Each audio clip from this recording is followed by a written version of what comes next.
시작하겠습니다.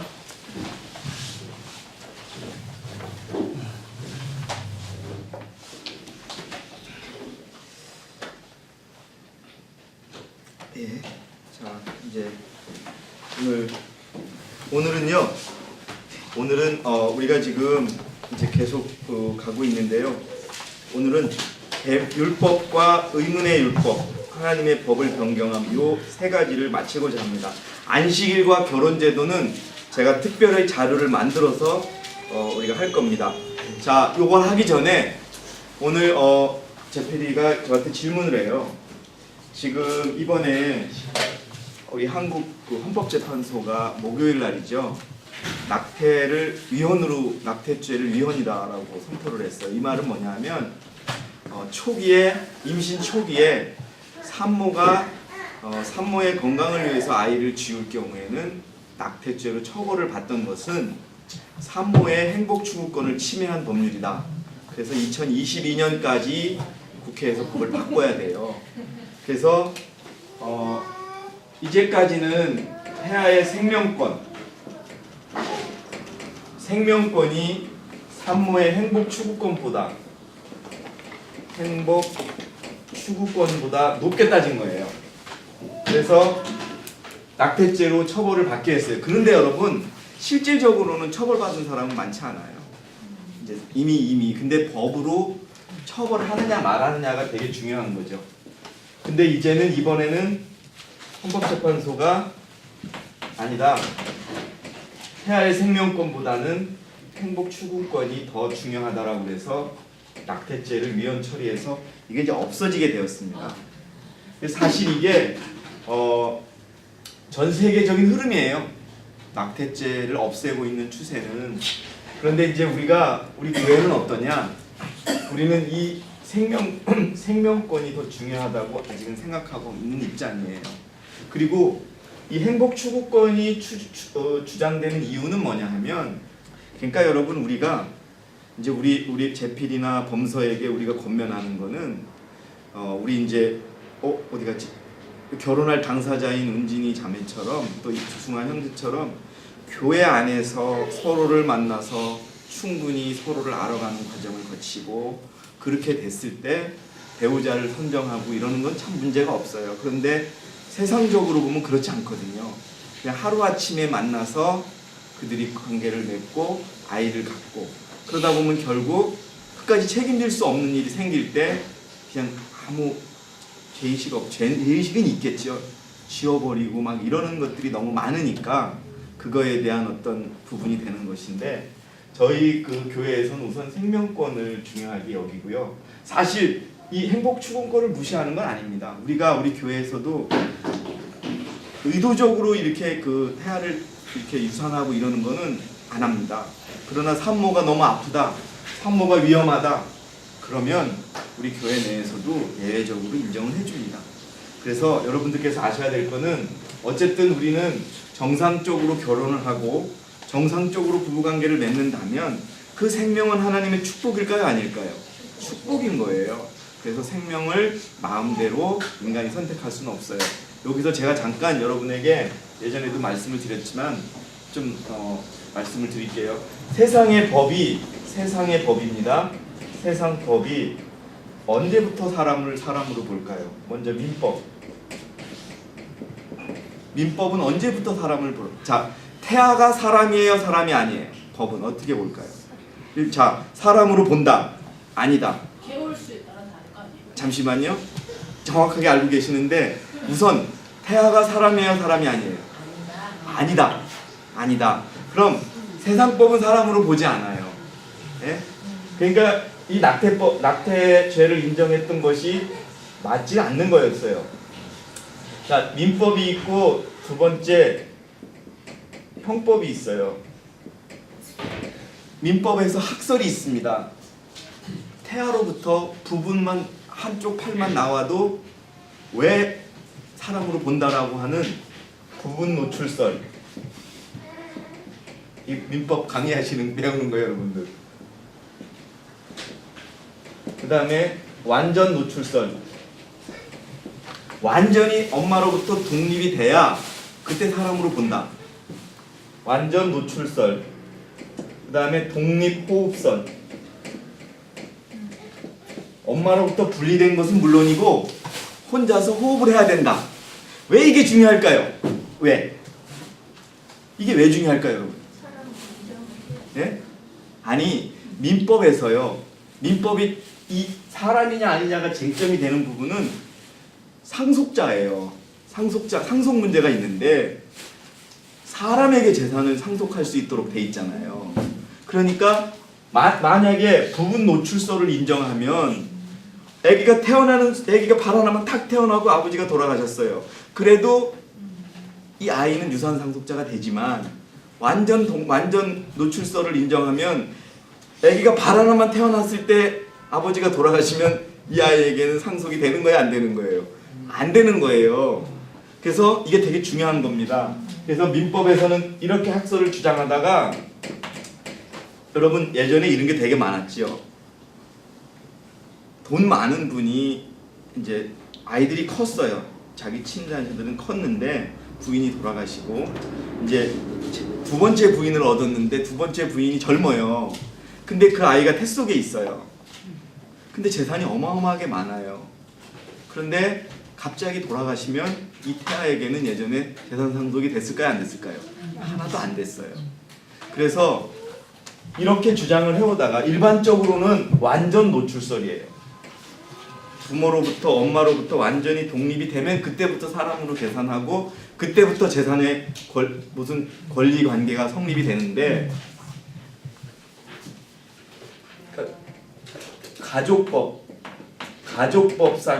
가족법상에서는 임신을 하게 되면 그때부터 상속을 받은 것으로 인정해주는 제도가 있어요.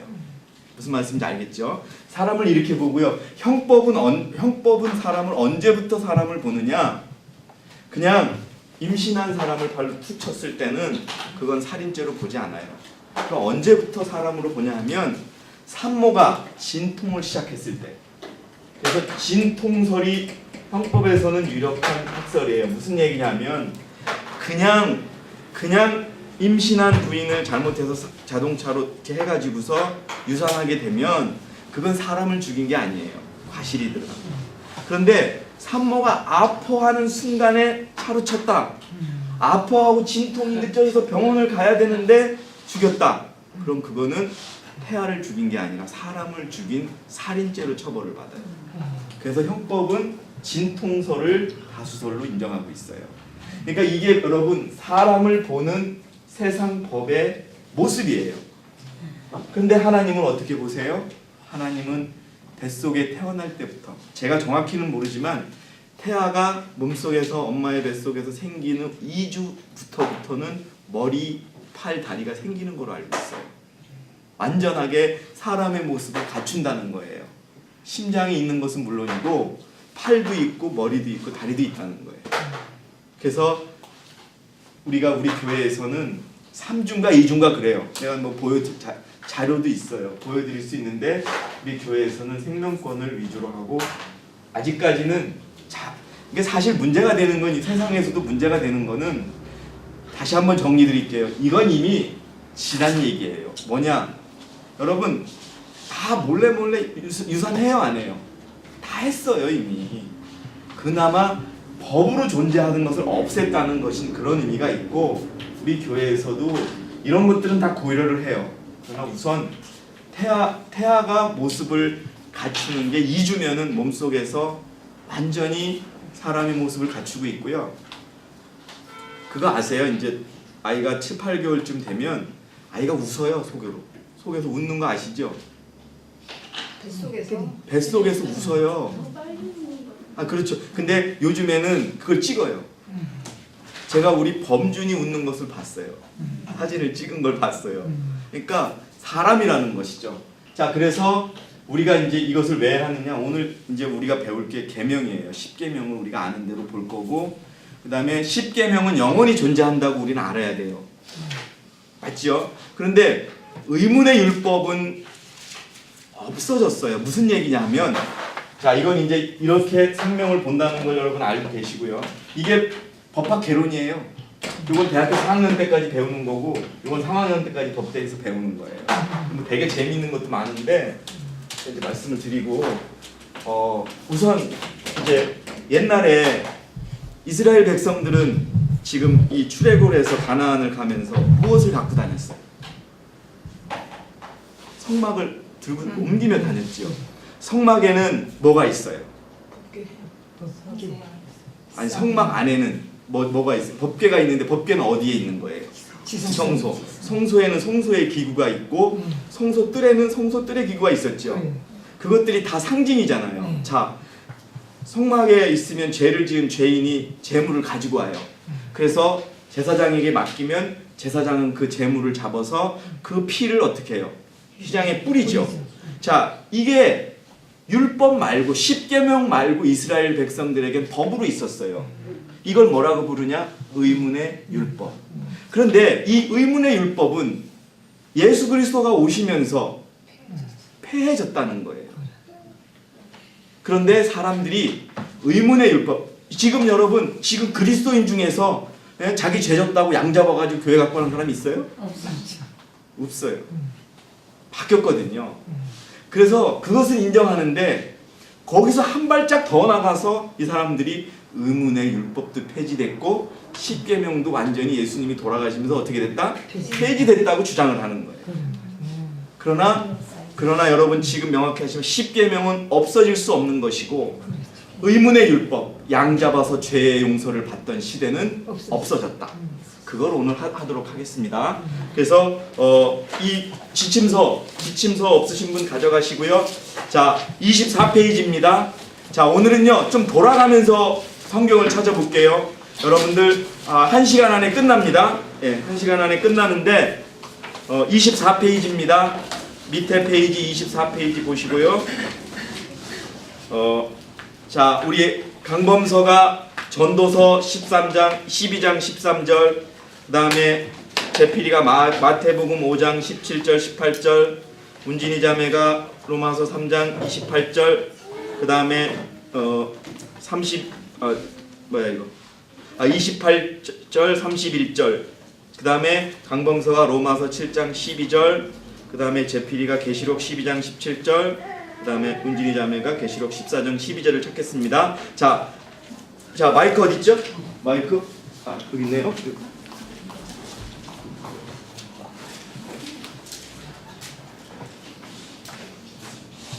자, 우리 범서가 읽겠습니다. 우리 같이 여러분들 중에서는 이거 공부 안 하신 분도 많아요.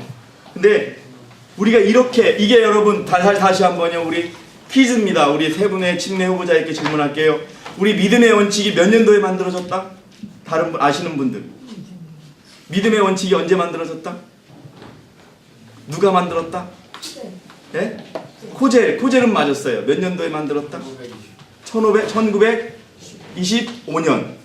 이걸 만들 때 대총회에서 결의를 했어요. 뭐로? 개혁운동으로만 찍자 해가지고 51년 운동은 1925년을 자기들의 시작으로 보는 거예요. 근데 이걸 코젤 목사가 만들고 우리는 그 이전에 이걸 이렇게 발견하자라고 결의를 한 적도 있었다 하는 것을 하시고요. 자, 읽어주세요. 범서가. 전체 일의 결론을 아니 하나님의 율법. 아니 이거 읽어야지. 자, 우리는 십계명을 완전한. 십계명은 어떻다고요? 흠이 있다고요? 어떻다고요? 완전한 겁니다, 여러분. 그 다음에요. 모든 인간의 생애와 행위의 안내서로서 유효하다고 믿는다. 예, 우리가 이걸 믿어요. 전도서 어떻게 돼 있습니까? 전도서 성경 읽어주세요. 전체 일의 결론을 들을지니 하나님을 두려워하고 그의 계명들을 지키라. 자, 뭐라고 돼 있어요? 그의 계명을 어떻게 하라고요? 지키라. 어디에? 전도서에. 여러분들도 집에 가서 성경을 한번 찾아보세요. 자, 그 다음에 제필이 읽어주세요. 마태복음 5장 17절. 내가 율법이나 선지서들을 폐기하러 온 줄로 생각하지 마라. 폐기하러 온 것이 아니라 이루려고 왔노라. 예, 이게요, 여러분. 개혁 성경에는 뭐라고 돼 있느냐? 완전케 하려고 왔다고 돼 있어요. 근데 지금 제필이가 뭐라고 돼 있어요? 이루려 왔느니라고 돼 있거든요. 영어로는 풀필먼트예요. 영어로 풀필먼트의 뜻은 기쁨 자매가 잘 알지만 행하러 왔다는 뜻이에요. 행하러. 예. 자, 마태복음에 그게 있고요. 자, 문진이 자매 로마서 3장 28절 31절 읽어주세요. 그러므로 우리는 사람이 율법의 행위들이 없이 믿음으로 의롭게 된다고 단정하노라. 그렇다면 우리가 믿음으로 율법을 폐하느냐? 결코 그럴 수 없느니라. 여러분 무슨 말이냐 하면요. 우리가 구원을 뭐로 받아요?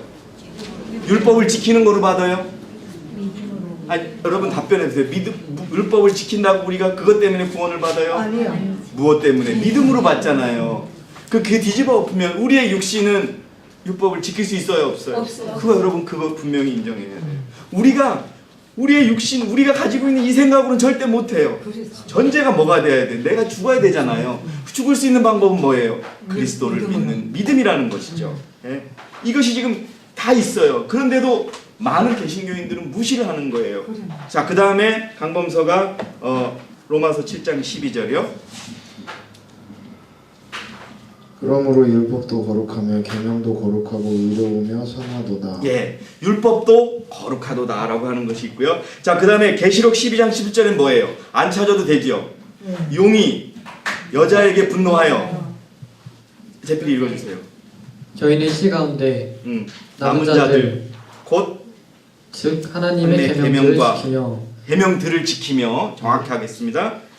예수의 그리스도의 증거를 가진 자들과 싸우려고 나가더라. 야, 예수 믿음이라고 돼 있는데 킹제임스에는 그리스도의 증거로 돼 있어요.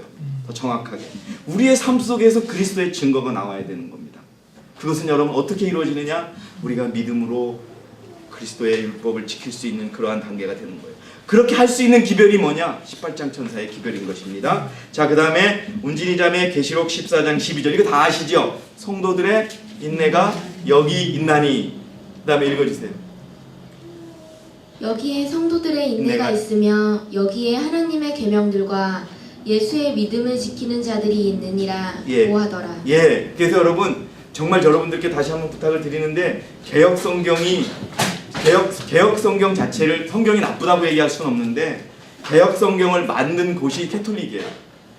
그 성공회라고 하는 데서 만드는 것인데, 예, 그렇습니다. 자, 그래서 자 우선 우리 하나님의 계명은 완전해요. 왜 그렇다 그러면 왜 완전할까요?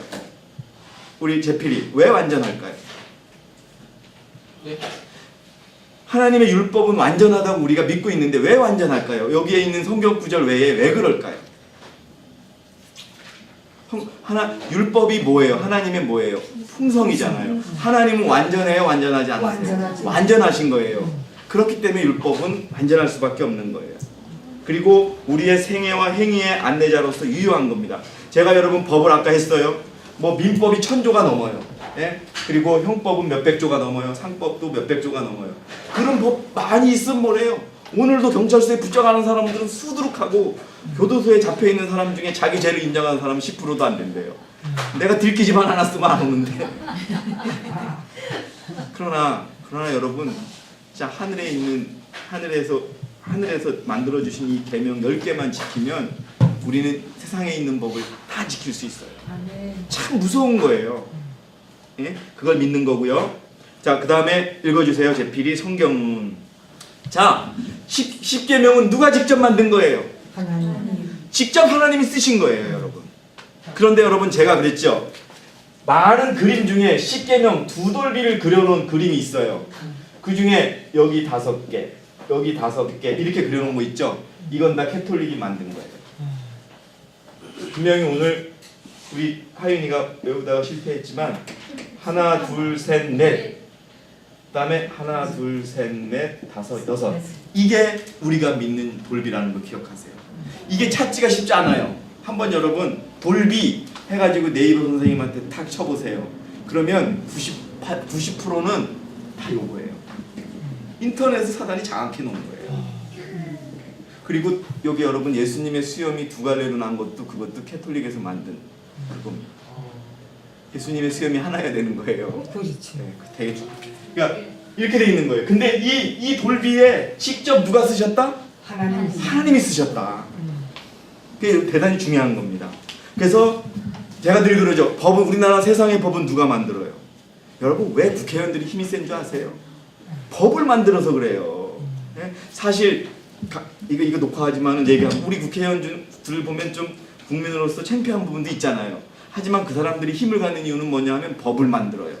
법을 만들기 때문에 그분들이 법을 바꿀 수가 있어요. 그분들이 없앨 수 있어요. 자, 하나님의 법은 누가 만들었어요? 하나님만. 그럼 누구만이 바꿀 수 있는 거예요? 하나님만 바꿀 수 그런데 안식일을 누가 바꿨어요? 사람이 바꿨잖아요. 무효예요. 법적으로 무효. 자, 읽어주세요. 성경은 하나님께서 직접 시내산에서 십계명을 말씀하셨으며 직접 손가락으로 두 돌판에 십계명을 기록하셨음을 가르친다. 자, 강범서 출애굽기 31장 18절, 이재필 32장 15절, 16절, 그 다음에 운진이 자매 신명기 4장 12, 13절 읽겠습니다. 우리도 같이 한번 찾아보겠습니다. 자, 찾으셨으면 읽어주세요. 주께서 시내산에서 모세와 이야기를 마치셨을 때 하나님께서 손가락으로 쓰신 두 하나님께서 주먹만이 뭐로 쓰셨다고요? 손가락으로 쓰셨다고 나와요. 직접. 하물며 말씀하시는 것조차도 영원히 지키시는 하나님이 그의 손가락으로 쓰신 것을 어떻게 하시겠어요? 더욱 지키시지요. 네. 여러분 굉장히 중요한 겁니다. 그 다음에 32장 15절이요. 모세가 돌아서서 산에서 내려왔는데 두 증거판이 그의 손에 있더라. 그 판은 양면에 기록되었으니 이쪽 면과 저쪽 면에 기록되어 있더라. 이거예요, 이거. 여러분 모세가 들고 이걸 누구 손가락으로 쓰셨다고요? 하나님의 손가락으로 쓰신 겁니다. 자, 신명기에는 어떻게 나와 있는지 보겠습니다. 주께서 불꽃 가운데서 너희에게 말씀하셨는데 너희가 그 말씀들의 음성만 듣고 모습은 보지 못하였으니 오직 너희가 음성만 들었느니라. 주께서 너희로 행하라 명하신 주의 언약을 너희에게 선포하셨으니 곧 십계명이라. 예, 신명기엔 더 정확히 나와요. 그 음성으로도 말씀하셨지만 너희들에게 행하라고 하는 것이 무엇이다? 십계명이다. 십계명은 아는 게 아닙니다. 저는 오늘 정말 미안해요, 우리 하윤이인데 하윤이 인생에 남는 하루가 될 거예요. 예? 어떤 형태로든 간에 하윤이는 십계명 안 잊어버릴 거예요, 그죠? 저는 부러워요, 솔직히. 저는 아까도 말씀 우리 아버지 스님이셨어요. 그래서 뭐 클 동안에 그냥 부처님 오신 날 되면은 법주사에 가서 비빔밥 먹으면 좋은 줄 알고 그렇게 컸는데 어렸을 때 계명을 외우고 어렸을 때 성령의 열매를 외우고 그것들이 품성이 돼서 큰다는 거는 엄청난 축복인 것 같아요. 참 그들의 마음속에 우리 하윤이의 마음속에 다시 한번 계명이 바뀔 겁니다. 자, 그 다음에 범서 로마서 13장 10절, 제필이 로마서 요한일서 5장 3절 읽고, 자 이제 운진이 자매가 우리가 하나님의 거룩한 십계명을 자 여러분 성경에 우리가 많이 읽었어요. 자, 하나님께서 뭐라고 말씀하시죠? 너희가 나를 사랑하면 나의 계명을 어떻게 하라? 지키라. 근데 많은 사람들이 하나님을 저는 사랑합니다. 예수님을 죽도록 사랑합니다. 어린 양이 어디로든 가게 따라가겠습니다 해놓고서 계명을 지켜야 안 지켜요? 안 지킨단 말이에요. 그러면 하나님께서 뭐라 그래요? 그건 나를 사랑하는 것이 아니다. 자, 읽어주세요. 우리가 하나님의 거룩한 십계명을 시인하고 지킬 때 우리는 아버지와 그 아들을 사랑한다는 것을 보여주게 된다. 예. 하나님의 율법은 구분의 뜻과 품성의 계시이다. 예. 그것은 하나님의 참된 품성을 반영하며 거룩한 완전을 묘사한다. 네. 특별히 율법은 사랑과 의와 거룩한 질서의 원칙을 나타낸다. 예, 여러분 이거에 대해서 다 믿으시죠? 네. 예. 그 다음에 그 성경 구절 읽어주세요. 범서 로마서 13장 10절. 사랑은 자기 이웃 13장 10절. 예, 로마서. 사랑은 자기 이웃에게 악을 행치 아니하느니라. 그러므로 사랑은 율법의 완성이니라. 사랑은 율법의 뭐라고요? 완성이니라. 그 다음에 요한일서 5장 3절. 하나님을 사랑하는 것이 이것이니 이것이니 무엇이다? 우리가 그의 계명들을 지키는 것이다. 우리가 그의 계명들을 어떻게 하는 것이다? 그럼 여러분 하나님 사랑한다고 말만 하고 하나님 계명 안 지키면 그건 아닌 거예요. 사실 여러분 개신교들이 저에게 돌을 던질지 몰라요. 하지만 개신교인들은 진정한 사랑을 모르는 거예요. 지금 우리 제피디가 읽은 성경이 신약이에요, 구약이에요? 신약이에요. 그들은 구약을 안 믿는다고 하면서 신약도 안 믿는 거예요. 무슨 말씀인지 아시겠죠? 그 다음에 범서가 다시 율법은 영적이므로 이겁니다. 여러분 여기서부터 우리의 믿음이 이제 시작이 되는 것입니다. 율법은 영적이므로 오직 하나님의 능력과 예수 그리스도께 대한 믿음을 통해서만 지킬 수 있다. 이게 여러분 우리에게 주시는 큰 교훈입니다. 율법은 오직 하나님의 능력과 예수 그리스도에 대한 믿음을 통해서만 어떻게 할 수 있다? 지킬 수 있다. 자, 그 다음에요. 그리하여 시련과 핍박 가운데서도 우리의 유일한 대답은 사람보다 하나님을 순종하는 것이 마땅하니라. 여러분 우리가 제가 말씀드렸죠. 제가 대총회에 있을 때 대총회장 딸의 입교를 심사하는 행정회의에서 아버지가 특별히 참석했어요. 참석해서 분명히 딸에게 이러는 거예요. 자, 이제 네가 몇 개월 동안 공부를 마쳤다. 너 분명히 기억할 것이 있다. 너는 여자기 때문에 너가 결혼을 해서 실패해서 다시 재혼을 한다면 그건 하나님의 법을 어기는 거다. 그러면 너는 교회로부터 출교를 당한다라고 분명히 확인을 받는 것을 제가 보고 분명하게 가리키는 것을 봤습니다. 여러분 어떤 형태로든 간에 총을 드는 것은 안식일에 총을 드는 것도 넷째 계명과 여섯째 계명을 어기는 거고, 그 다음에 이 우리가 결혼을 하고 다시 재혼을 하고 이런 과정 속에서도 간음하지 말라는 계명을 어기는 거고, 그 계명을 어기는 것은 곧 뭐다? 하나님과의 사랑이 어떻게 보면 깨지는 것이라는 그런 것이라는 걸 명심하셔야 됩니다. 이것이 우리 이제 범서나 제필이 특히 다시 침례를 받은 운진이 자매의 마음속에 영원히 기록돼야 되는 거예요. 우리가. 그런데 사람들이 그 교회는 율법주의자야라고 얘기를 해요. 그거에 대해서는 답변하지 마세요. 그런데 분명히 우리는 율법주의자가 아니에요. 우리는 사랑주의자예요. 왜? 하나님의 율법을 사랑하는 것이 무엇이니? 율법을 지키는 것이 무엇이니? 사랑이니라고 했잖아요. 그러니까 우리는 지극히 성경을 유지하는 사람이다. 그 다음에 하나님께서 주신 십계명은 다음과 같다. 이건 여러분 그냥 쭉 우리가 읽겠습니다. 우리 최윤선 자매 첫째 계명 읽어주세요. 나는 너를 애굽 땅 종되었던 집에서 인도하여 낸 너희 하나님 여호와라. 너는 나 외에는 다른 신들을 내게 있게 말지니라. 예, 이건 여지가 없습니다. 두 번째 서춘자 집사님 좀 길지만 읽어주세요. 너를 위하여 새긴 우상을 만들지 말고 또 위로 하늘에 있는 것이나 아래로 땅에 있는 것이나 땅 아래로 물속에 있는 것이 아무 형상이든지 만들지 말며 그것들에게 절하지도 말며 그것들을 섬기지도 말라. 나 여호와 너희 하나님은 질투하는 하나님인즉 너 나를 미워하는 자의 죄를 갚되 아비로부터 아들에 이르기로 3사례까지 이르게 하거니와 나를 사랑하고 내 계명을 지키는 자에게는 천대까지 은혜를 베푸느니라. 여러분 천대까지 은혜 받으시겠어요? 안 받으시겠어요? 그거 받아야 됩니다. 우리가 계명을 믿음으로 지키면 됩니다. 자, 세 번째 계명 이옥분 집사님, 너는 너희 하나님 여호와의 이름을 망령되이 일컫지 말라. 나 여호와 나의 이름을 망령되이 일컫는 자를 죄 없다 하지 아니하리라. 예. 그 다음에 우리 김명자 집사님 넷째 계명 읽어주세요. 안식일을 기억하여 거룩히 지키라. 엿새 동안은 쉴소 내 모든 일을 행할 것이나 제7일은 너희 하나님 여호와의 안식인즉 너나 내 아들이나 내 딸이나 내 남종이나 내 여종이나 내 육축이나 내 문 안에 유하는 객들이라도 아무 일도 하지 말라. 이는 엿새 동안에 나 여호와가 하늘과 땅과 바다와 그 가운데 모든 것을 만들고 제7일에 쉬었으니라. 그러므로 나 여호와가 안식일을 복되게 하여 그날을 거룩하게 하였느니라. 예, 우리 영호 형제 다섯째 계명 읽어주세요.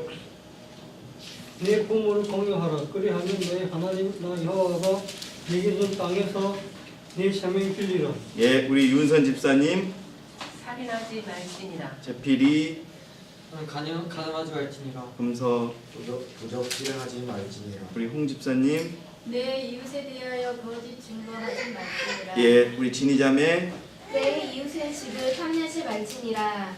내 이웃의 아내나 그의 남종이나 그의 여종이나 그의 소나 그의 낙이나 물은 내 이웃의 소유를 탐내지 말지니라. 예, 이것이 우리가 믿는 십계명입니다. 자, 이 십계명에 대한 질문. 자, 그러면은 이제 8번, 9번은요 별도로 자료를 제가 나눠드리는 시간을 가질 거고요. 자, 10번 가겠습니다. 10번의 제목이 뭐죠? 하나님의 법을 변경함. 자, 범서가 다니엘 7장 25절을 찾아 놓으세요. 다니엘 7장 25절을 찾아 놓으시고요. 자, 운진이 자매께서 읽겠습니다. 마이크 어디 있죠? 예. 우리는 다니엘서 7장 25절에 자, 7장 25절 뭐예요? 범서 읽어주세요. 마이크 말고 읽어주세요. 아니, 마이크 들고 있고. 그가 지극히 높으신 분을 대항하여 큰 말을 하며 예. 또 지극히 높으신 분의 성도들을 지치게 할 것이고 또 때와 법을 변경시키고. 자, 여기서 뭐라고 돼 있어요? 뭐를 변경한다고요? 때와 법. 지금 요게 뭐냐 하면 한때, 두때, 반때의 그 과정을 설명하는 건데, 때와 법을 변개코자 했다고 하는 예언이 있어요. 다니엘서에. 그것이 성취되었음을 우리는 어떻게 한다? 믿는다. 진희자매 다시 한번 읽어주세요. 우리는 다니엘서 7장 25절의 예언인 때와 법을 변개코자 할 것이 성취되었음을 믿는다. 자, 그 다음에요. 읽어주세요. 우상을 만들어 경배하고 존귀케 하는 일을 금하는 둘째 계명이 10계명으로부터 삭제되었다. 예, 여러분 개신교가 또 캐톨릭이 믿는 10계명에는 둘째 계명이 없어요. 빼버렸단 말이에요. 그 다음에 읽어주세요. 인정받지 못한 주일 중 첫째 날인 일요일을 국가와 교회의 안식일로 들여놓음으로써 넷째 계명의 안식일은 변경되었다. 예, 몇 년도에 변경됐어요? 자, 이거 예, 콘스탄티누스 황제의 칙령, 밀라노 칙령이 내린 해지요. AD 300 몇 년도? 제가 알려드릴게. 330. 예? 맞아요. 이게 요 년도에 죄송합니다. 요 년들이 아니라 요때 제가 알려드릴게요. 죄송합니다. 갑자기 깨졌어. 갑자기 깊은 잠에 드셨다. 갑자기 탁 깨졌어.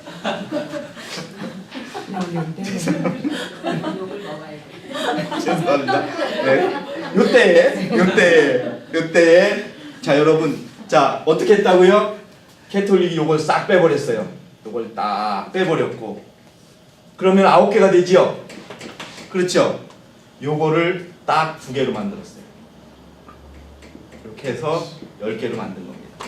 이걸 분명히 우리는 믿는다. 그래서 다니엘 7장 25절의 예언이 성취되었다, 안 되었다? 성취되었다는 거 우리 믿는다. 이것도 우리 믿음의 원칙 중에 하나입니다, 여러분. 자, 그 다음에 이제 모세의 의문의 율법으로 넘어가겠습니다. 자, 이제 강범서부터 읽겠습니다. 강범서가 진희자매가 찾아놓을 성경 구절 히브리 10장 1절 중요합니다. 우리 조금 헷갈릴 수 있으니까요. 그 다음에 제필 형제가 골로새 2장 10절입니다. 자, 읽어주세요. 우리는 하나님께서 모세를 통하여 이스라엘 백성들에게 희생 제물을 드리는 제도와 성전 봉사의 의식에 대한 여러 가지 규례들을 주셨음을 믿는다. 예, 죄인이 죄를 용서받기 위해서 어떤 제물을 가져오고 또 뭐 무슨 죄를 지면 무슨 죄 하고 또 성전에 왔을 땐 어떻게 하고 성전 봉사를 하는 제사장들은 어떻게 해야 되고 이게 여러분 레위기서에 다 있어요. 정말 레위기서에 다 있어요. 저 여러분들 그 지난 총회 때 대표자로 참석하신 분이 우리 윤선 집사님이셨죠. 집사님, 우리가 일반 연금이 부족해서 11금을 쓸 수 있다 그러면 우리가 11금을 쓰고자 하는 돈의 20%를 내면 일반 연금으로 쓸 수 있다 그랬죠. 그게 여러분 성경 어디 있는지 제가 알려드릴까요? 자, 레위기 찾아보겠습니다. 잠시 제가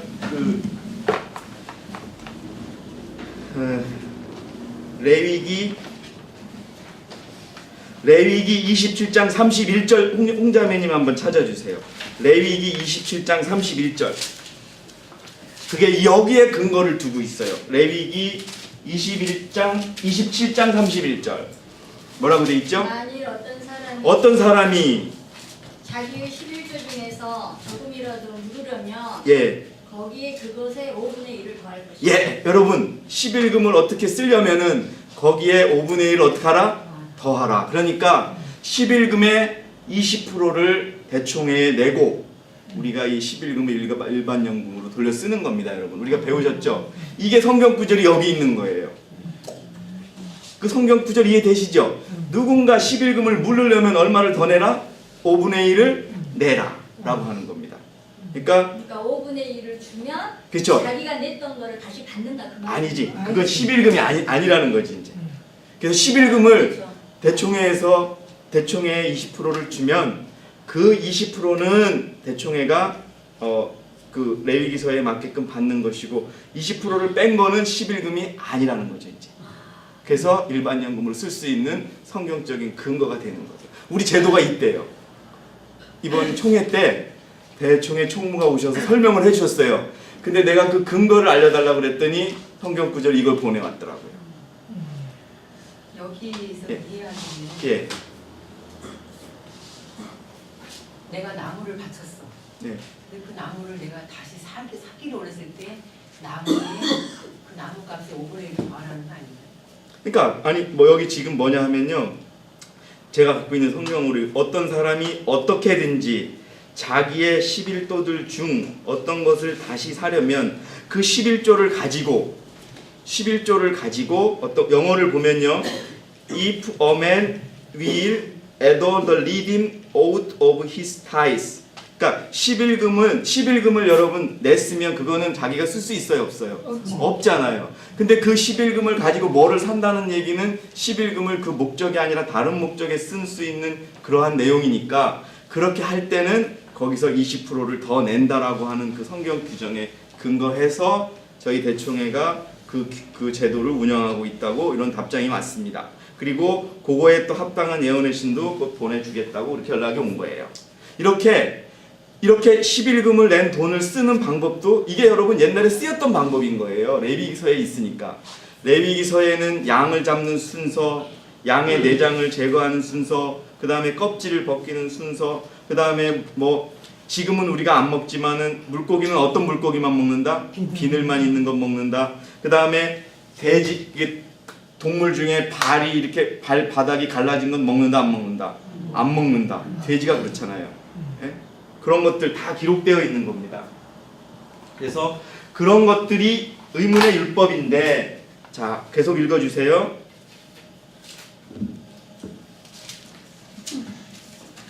이 규례들은 그리스도의 구속 사업을 설명하며 장차 올 것들에 대해 그림자와 상징이었다. 자 여러분 보세요. 자 성막의 문이 이게 성전이 이렇게 있어요. 성전이 있고 문은 어느 쪽에 있어요? 동쪽에 있어요. 딱 한 군데 있어요. 이 문은 누구를 상징해요? 예수님. 구원은 누구를 통해서만 이루어진다? 예수님을 통해서. 이것도 들어가지요. 자 여기 뭐가 있어요? 물두멍이 있죠. 물두멍은 뭘 상징해요? 침례. 그 다음에 재물을 씻는 것을 의미하죠. 회개를 의미합니다. 자, 그 다음에 물두멍 다음에 뭐가 있어요? 재물을 태우는 번제단이 있어요. 번제단은 무엇을 상징해요? 십자가예요. 십자가를 상징하는 겁니다. 그 다음에 여기서 가면 이제 성소가 이렇게 있죠. 요 정도 사이즈가 이게 성소고 이게 지성소예요. 이렇게 되어 있습니다. 그래서 여기에 이제 그 법궤가 있고요. 여기에는 진설병, 그다음에 촛대, 뭐가 있죠? 촛대, 먹는 거 뭐 하나 생각이 안 나네. 촛대하고 또 뭐가 있어요? 떡상. 떡상. 아니 진설병이 떡상이지. 떡상, 촛대, 하여튼 뭐가 있어요? 예? 아니. 그리고 여기에는 이제 법궤 안에는 아론의 쌍난 지팡이, 그다음에 만나, 돌비 이렇게 있는 거고요. 자 이렇게 돼 있는 것이 이게 다 이걸 이스라엘 백성들은 이동할 때 갖고 다닌 거예요. 갖고 다니면서 만들어 놓고 꼭 여기를 통해서 들어왔어요. 여기를 통해서 들어오고 이렇게 갔던 거예요. 자 여러분 여기에서 하나도 예수 그리스도를 상징하는 게 없어요. 모든 건 다 예수님의 희생과 우리를 위한 희생, 죄의 용서, 구속을 상징해요. 여러분 이 성소에 대해서도 우리가 한번 배웠는데 이 성소의 모양, 그 다음에 크기 이런 것들이 다 뜻이 있어요. 이것도 제가 다시 한번 시간이 있을 때 말씀드릴게요. 이것 자체가 무엇이냐? 다 의문의 율법이다. 의문의 율법. 자, 의문의 율법의 의문이 무슨 뜻인지 아시는 분? 의문이 무슨 뜻인지 아시는 분? 제필이, 의문이 무슨 뜻이야? 뭐요?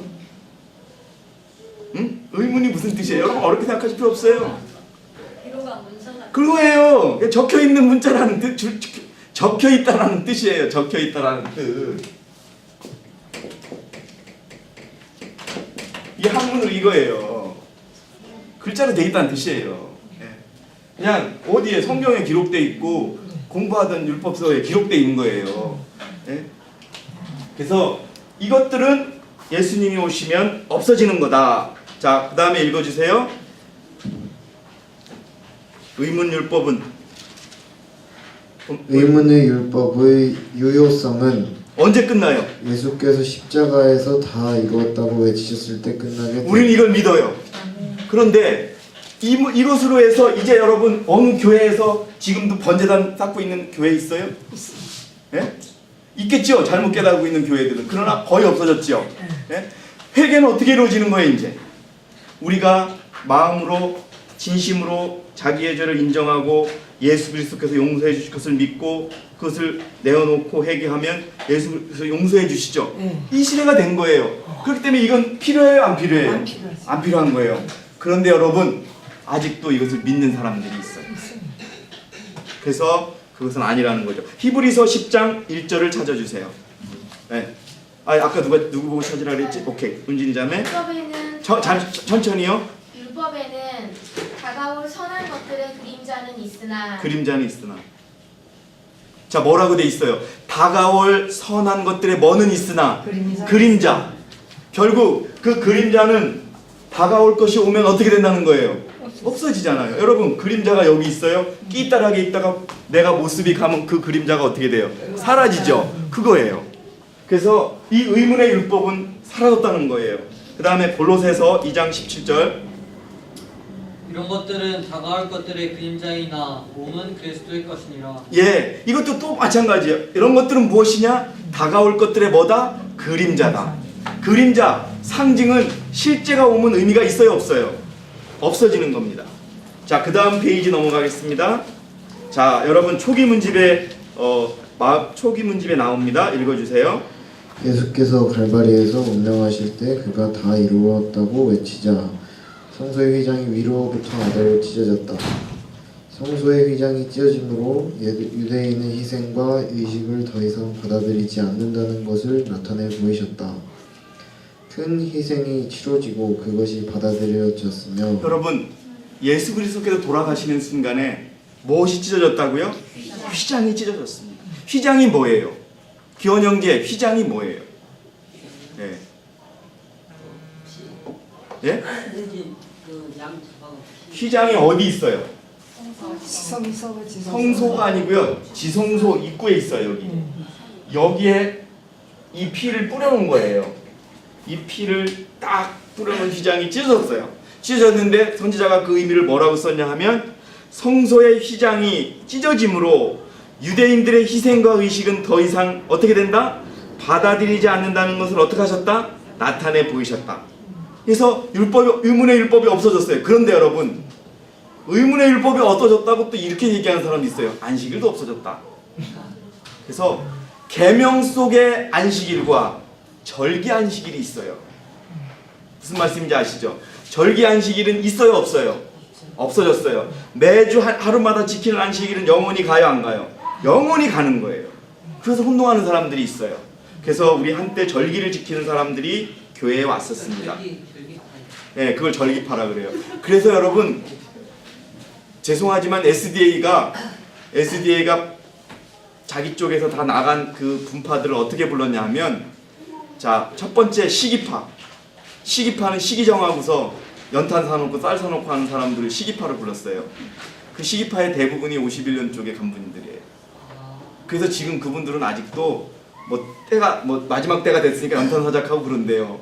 집사님 말씀에 의하면. 그 다음에 절기파, 개혁파가 우리예요. 그다음에 또 저기 엘리야복음 선교회 그쪽 파를 뭐라고 하더라? 사랑파. 맞아요. 사랑파라 그래요. 예. 다 파라 그러는 것이죠. 자, 그래서 이제 보겠습니다. 우리가 믿는 오늘 안식일과 헷갈리지 말아야 될 안식일. 자, 골로새서 2장 16절 17절 다 찾아보세요. 우리 다 함께 보겠습니다. 다 찾아보겠습니다. 골로새서 2장 16절 17절입니다. 골로새서 2장. 자, 찾으신 분 한번 읽어주세요. 그러므로 음식으로나 마시는 것으로나 거룩한 날이나 새 달이나 안식일들에 관하여서는 아무도 너희를 판단하지 못하게 하라. 이런 것들은 다가올 것들의 그림자이나 몸은 그리스도의 것이니라. 예, 여기에 나와 있는 안식일은 사바데이가 아니에요. 예? 그래서 이것들은 무엇이냐? 음식으로나 마시는 것으로나 거룩한 날이나 새 달이나 안식일들에 대해서는 아무도 너희를 판단하지 못하게 해라. 이것들은 다가올 것들의 그림자니 몸은 그리스도라. 그러니까 그리스도의 그림자였으니 그리스도가 오면 그것은 없어지는 것이다. 이런 겁니다. 아시겠죠, 여러분? 사바스데이. 사바스데이인데 그건 절기야. 우리가 얘기하는 7일날에 그것이 아니고. 그 다음에 또 한 번 찾아주세요. 성경 구절. 갈라디아 4장 10절. 갈라디아 4장 10절. 뭐라고 되어 있습니까? 너희는 날과 달과 절기와 해를 어떻게 하는도다? 지키는도다 라고 되어 있습니다. 여기에 해당하는 절기, 안식일 절기가 있어요. 제가 이게 지금 정확히 기록이 생각이 안 나는데 한 달에 한 번인가 석 달에 한 번씩 이 절기 안식일이 돌아왔어요. 절기가. 근데 우리가 지키는 안식일은 며칠에 한 번씩 돌아와요. 일주일에 한 번씩. 그거하고 구분되면 안 됩니다. 제가 절기에 관한 날짜표는 표를 하나 여러분들에게 나눠드린 적이 있어요. 기억나시는 분 있어요? 네, 그걸 제가 다시 한번 또 나눠드릴게요. 그래서 안식일과 절기 안식일은 구분하셔야 된다. 절기 안식일은 없어졌다. 분명히 기억하시기 바랍니다. 그것도 성경에 분명히 골로새에 그림자라고 되어 있어요, 없어요? 있다고 하는 거 기억을 하시면 되겠습니다. 자, 그러면 다시 또 책으로 돌아갑니다. 자, 의문의 율법은 다음과 같은 그림자의 안식일을 포함한다.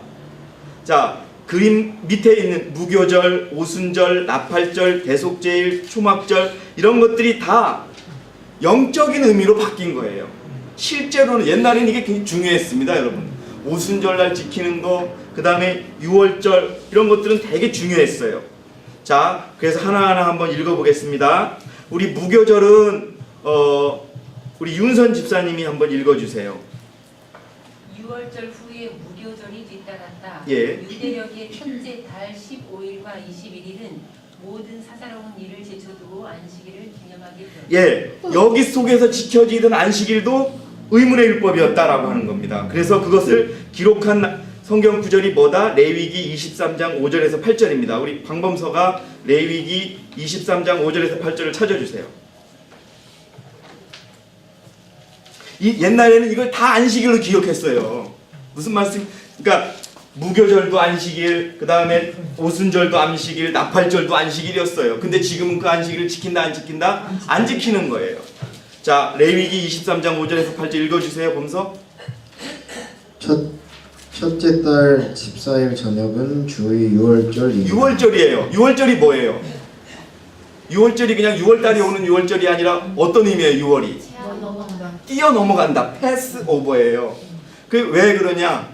자, 문설주에 양의 피를 바른 그 집안은 그러니까 사망이 어떻게 한다? 넘어간다라는 거예요. 그날을 지나면 무교절이 오는 거예요. 자, 읽어주세요. 같은 달 15일은 주께 무교절이니 7일 동안 너희는 누룩 없는 빵을 먹을지니라. 예, 그땐 누굴 빵을 먹으면 안 돼요. 그 다음에요. 첫째 날에는 너희가 거룩한 모임을 가질 것이며 그날에는 어떤 육체 노동도 하지 말지니라. 네. 그러나 너희는 7일 동안 주께 불러드리는 제사를 드릴 것이요 일곱째 날에는 거룩한 모임이 있으니 그날에는 어떤 육체 노동도 하지 말지니라. 이날도 안식일이었단 말이에요. 근데 그날은 우리가 일주일에 한 번씩 지키는 안식이라고는 다른 날이었다는 거예요. 명절이었어요. 명절. 쉽게 얘기해서 추석 같은 명절, 아주 큰 명절이었습니다. 자, 그 다음에 오순절은요. 왜 오순절인 줄 아세요? 여러분 어르신들 왜 오순절이 오순이 무슨 뜻이에요? 50일 되는 날이라는 뜻이에요. 예, 뭐로부터 50일? 무교절부터 50일. 그게 오순절이라는 뜻입니다. 자, 우리 저기 은진이 자매가 읽어주세요. 첫째 달 16일로부터 계산하여 50번째 되는 날도 안식일로 기념되었다. 예, 그것도 레위기서에 있어요. 그건 여러분 찾아보시고요. 그 다음에 나팔절 읽어주세요. 또 은진이 자매가 일곱째 달의 첫 번째 날은 나팔을 부는 날로서 대속제일을 준비하는 가운데 열렸다. 이것도요 절기였어요. 이것도 지켰어요. 잔치를 베풀고 그랬어요. 자, 대속제일. 대속제일은 여러분 의문의 안식일 중에 가장 핵심적인 거였어요. 자, 읽어주세요. 그것도. 대속제일로 알려진 7월 10일은 가장 거룩한 안식일로 지정되었다. 그날은 여러 의문의 안식일들 중 절정이다. 자, 우리 이 레위기서를 우리 제필이가 23장 27절 한번 27, 28 한번 찾아주세요. 자, 초막절을 한번 읽어주세요. 초막절을. 자, 그러니까 대속제일은 지금 우리가 살고 있는 영적 기간이 뭐예요? 기원 형제. 우리가 무슨 절기를 영적 무슨 절기를 살고 있어요? 대속절은 언제 시작이 됐어요? 예? 아니 몇 년도에 시작이 됐어요? 1844년. 그 1844년부터 지금까지 100몇 년이 흘렀어요. 그러면은 자, 대속제일날 뭐가 이루어져요, 여러분들? 진이자매. 죄의 용서가 이루어지는 날이 아니라 죄가 없어지는 날이에요. 다시 말해서요, 심판이 끝나는 날이에요. 그리고 초막절은 뭐냐? 심판에 통과하는 자들이 만세를 부리며 잔치를 하던 날이 초막절인 거예요. 그래서 우리는 초막절을 어디 가서 지킨다? 하늘에 가서 지키는 거예요, 영적으로. 그런 것들. 자, 우리 대속제일에 관해서 제필 형제 찾아준 거 읽어주세요. 안 찾았어? 아니 몇 절인가 봐. 23장 27, 28. 이 일곱째 달 10일은 속죄일 7월 10일은 이 너희에게 거룩한 모임이 되리라. 예.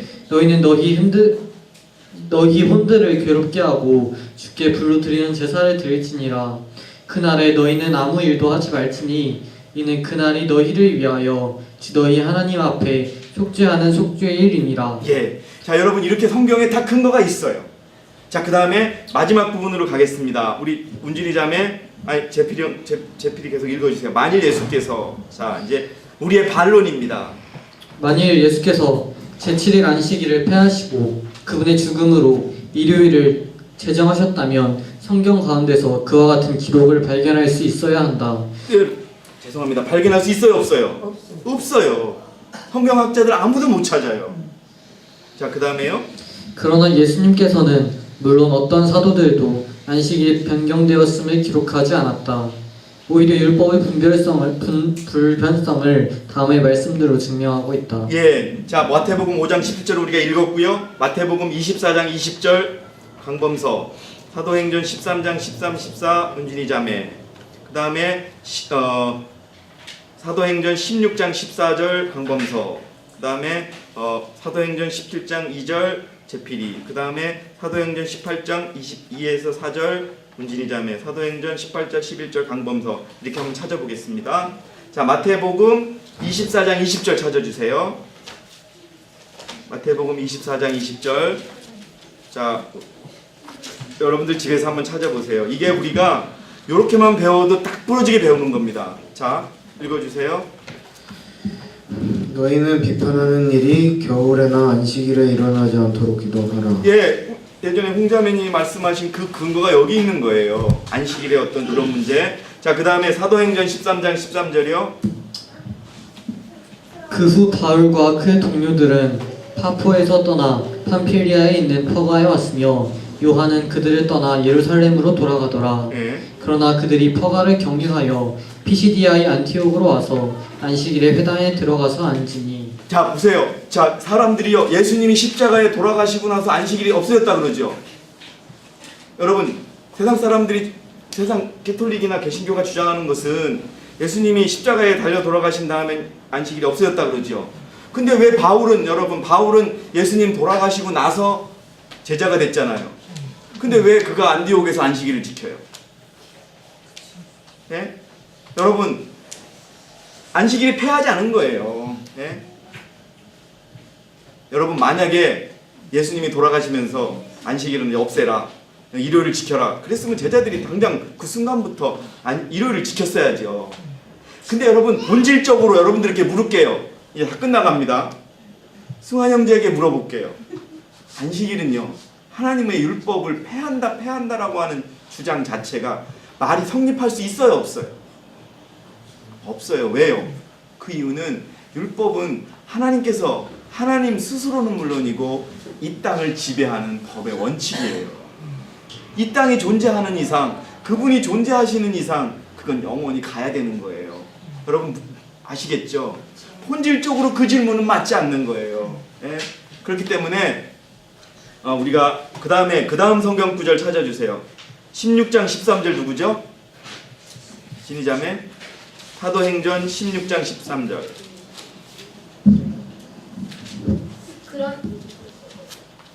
그런데 안식일이 되어 늘 기도를 드리던 성읍 밖 강가에 나가 앉았다가 모여든 여인들에게 말씀을 전하였느니라. 예, 예수님이 안식일 지켰을 때의 모습이에요. 예? 예수님이 살아계실 때 안식일을 지켰고요. 예? 자, 여러분 이것은 그 수가 없는 겁니다. 그 다음에 17장 2절 찾아주세요. 바울은 습관대로 여기 중요해요. 습관대로 그들에게 가서 새 안식일에 걸쳐 성경을 가지고 그들과 변론하며 예, 습관대로 3주 동안 3주 동안 안식일날 말씀을 가르쳤다 이 뜻이에요. 예? 습관대로 안식일을 분명히 지키고 있잖아요. 여러분 사실이요, 이 정도로만 얘기해도 일반 개신교회 목사님이나 이런 분들은 당황해요. 말을 못해요. 그러면 다른 쪽으로 그 얘기를 돌리려고 하죠. 그러니까 분명히 나와 있어요. 그러니까 여러분 우리가 신학 때는 가진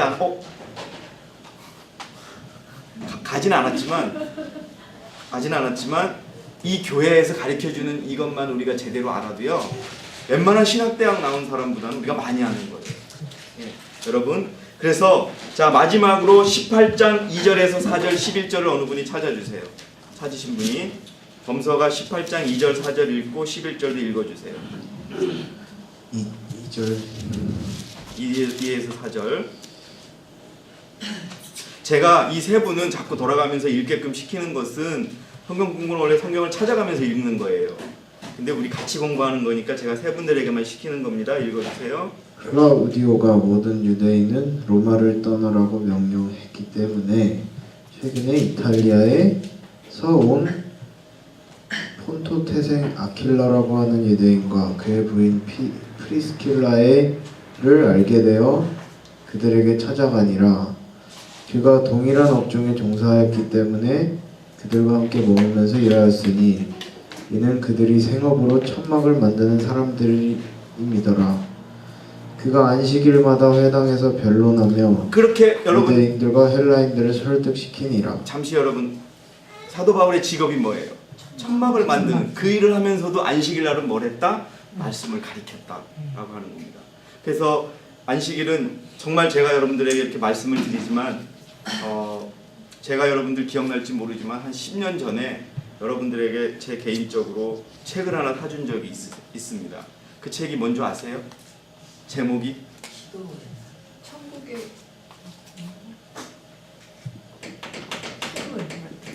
선물입니다. 그러면서 그 목사님이 재림교회 목사님인데 그분이 그렇게 썼어요. 우리가 이 안식일을 철저히 지키면 하늘에 가서 안식일을 증거하는 전도사로 전 우주에, 그러니까 지구뿐만이 아니라 북극성, 하나님이 보좌가 계시는 북극성뿐만이 아니라 안드로메다에 몇백만 년이 걸려서 가는 거리를 하루아침에 가서 이 안식일을 지킨 것을 우주 거민들에게 증거할 것이다라고 하는 부분이 있습니다. 여러분, 예언의 신에 증거해서.